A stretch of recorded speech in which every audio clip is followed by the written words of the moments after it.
South Africa is no longer run by one party, it's run by backroom deals, fragile alliances, and political power grabs. What was meant to be a new era of democracy has become a circus of coalitions, confusion, and collapse. Today on Essay Unfiltered, we ask the real question: can this country still govern itself, or are we watching our democracy crack under the weight of its own politics? South Africa has entered a new political era, not by choice, but by collapse. The 2024 elections shattered the ANC's majority, sent the opposition scrambling, and left the nation in the hands of coalition politics. For the first time since 1994, power is no longer centralized. But what was supposed to be a democratic breakthrough has become something else entirely: chaos, confusion, deadlock, and above all, a test of whether South Africa is even governable anymore. What's unfolding across the provinces and metros isn't just political theater, it's a warning. Coalition talks have turned into backroom deals. Power-hungry parties are swapping morals for mayoral chains. Fragile alliances are collapsing faster than they formed. In some municipalities, we've seen 3 different mayors in 1 year. In others, service delivery is grinding to a halt while politicians fight over chairs. And while the elite bicker, millions of South Africans are living without water, electricity, or any sense of stability. This isn't coalition, it's confusion. At the national level, the government of national unity sounds like a noble idea.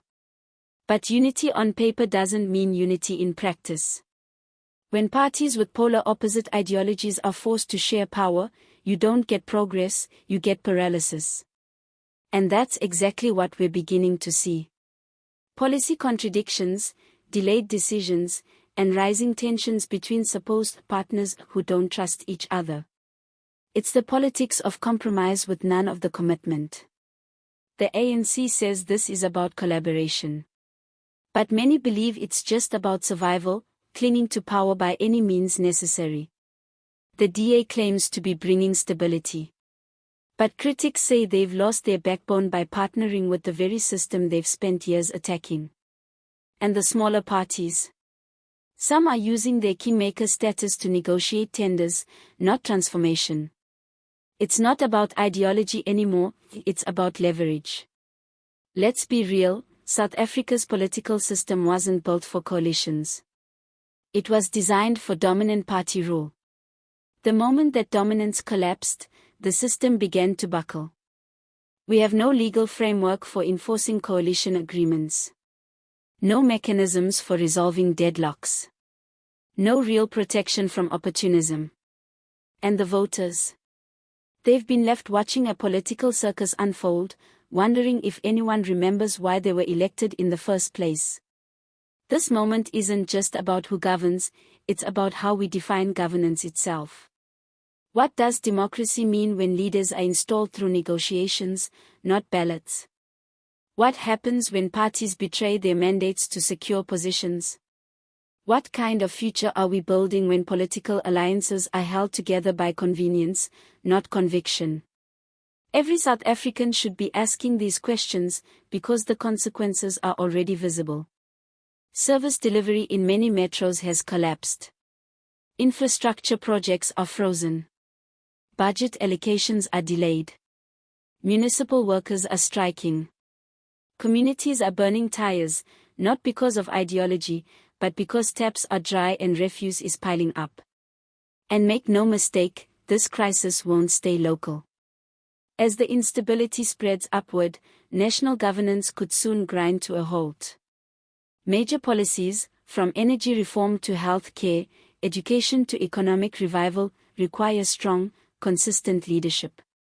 But when every decision becomes a negotiation, and every negotiation becomes a political minefield, progress becomes impossible. The nation stalls while politicians shuffle seats. This isn't just inefficient. It's dangerous.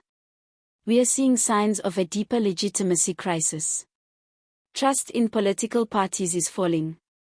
Voter turnout is declining. More people are opting out of the system entirely. If this coalition era continues without clear reforms, we are heading toward a future where governance is permanently fractured and the people permanently excluded.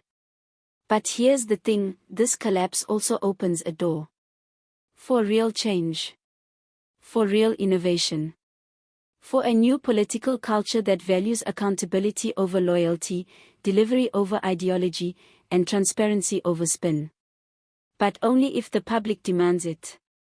Only if we hold our leaders to account, not just at election time, but every day after.